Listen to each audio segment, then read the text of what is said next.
Well, folks, so it's been a while since I've made a Trax video. I guess it's the perfect time. So it's the Friday just before Christmas, my last work day of 2023. Lucky me.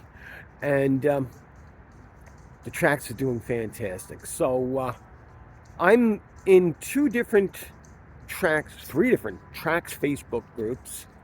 Um, and of course, I have the channel, and I'm somewhat active, and there are a lot of really great folks. Jay Simmons and Dave Lynn and Ian and Eric. Um, these administrators and heavy contributors to these groups and commenters, and they give a lot of great tips, and I really like that about the Trax community. It's like, hey, you know, what do you do about the armrest cover, and do you have trim that matches this? And everybody's trying to put their own little custom touches on their tracks, and that's a lot of fun. And the good thing is you hear a lot of issues that people are having. Some of them are very simple, and just have to go to the owner's manual or Google and figure that out. But if you can help somebody out by saying, oh well, you just turn this switch over here, or this here, that's what's real good. As for the tracks itself, it's been very good. I am up to just about 7,200 miles, 4.5 months of ownership. Um, Initial cold weather impacted the fuel economy big, but then a couple of things normalized, and I realized that this happens with small turbo cars, and smaller engines are closer to the line. They're stressed more. I remember when I was younger, I had a Mustang, and a 5-liter Mustang. And I got 20 miles to the gallon on the highway, and if I really was careful, I could get 25. Well, I mean, it's sort of like this. I can get 30 if I'm really careful, but I'm going to get 28, 29. I can get 34 if I'm really, really careful. But I'm averaging 29, so I'm not too bad with that, especially in the winter. I'm sure in the summertime or spring, it'll get better. I'm also using the heated steering wheel and heated seats, and I'm preheating the car before I get started in the morning. I saw a video somebody posted, and I've seen a lot of comments back and forth, and it's just common sense. And since I've done this with my previous car, I'm going to do it with this one also. In the morning, when I'm getting ready, I use a remote start. It's parked in the driveway, or actually, I don't have a driveway, it's in front of the house. So it's not parked inside. And I just let it run for 2 to 3 minutes, while I'm feeding the cats or tying my shoes or both, whatever. And you're going to get a lot more life out of that turbo engine. The comfort is amazing. I had the Android update done, so I don't have any more problems with the screen. I never did have the active noise canceling issue that some people did.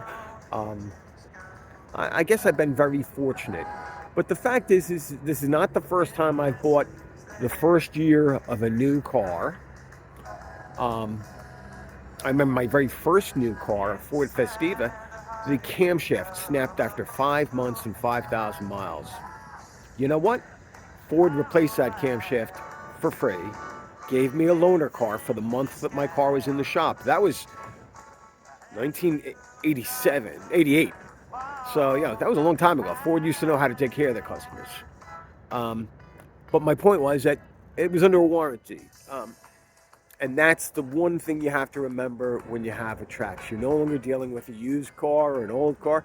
You got a new car. You got a warranty. And depending on what state you're in, you've got a lemon law. But I don't think that's really going to be too much of an issue, but just for peace of mind for some of you guys out there in this group. The tech on this is amazing. The fuel economy is good. The comfort, I swear to God, it's sporty. And I was rewatching a video by Alex on Autos, and they mentioned that all of the Trax, from the very base LS, the 1RS, the LT, the Active, and the 2RS, all of them have at least 225 width tires. This one, the 2RS, has the widest tires at 245, 3519, I think it is. And that pretty much matches what I have on my 2018 Escape, very close size and so forth. So this thing handles amazingly. And I remember when I got my 5 liter Mustang back in 1990, it had 225 um, 16 wheels and tires. Ooh, they were the high performance tires back in the day. So were these, in their own right. And I'll tell you what, this thing has 137 horsepower. I had a 1978 Ford Thunderbird that only had 150 horsepower out of a 5 liter V8. So don't feel bad, kids. But I am loving my Trax. 2023 has been a great year for me, and I guess for Chevy, and for those of us that were able to get our 2024 Traxes. So thanks for watching. For anybody in the diecast community, yeah, I've slowed down. I have a couple of pieces that I may do over the Christmas break or when I come back from Christmas break. Um, so Merry Christmas, Happy New Year, Happy Kwanzaa. I'm not up on all the holidays. Hanukkah just ended, I believe. Uh, you know, let's all hope for world peace and the safety of all the innocents around the world. Have a good day. Have a good holiday. Bye.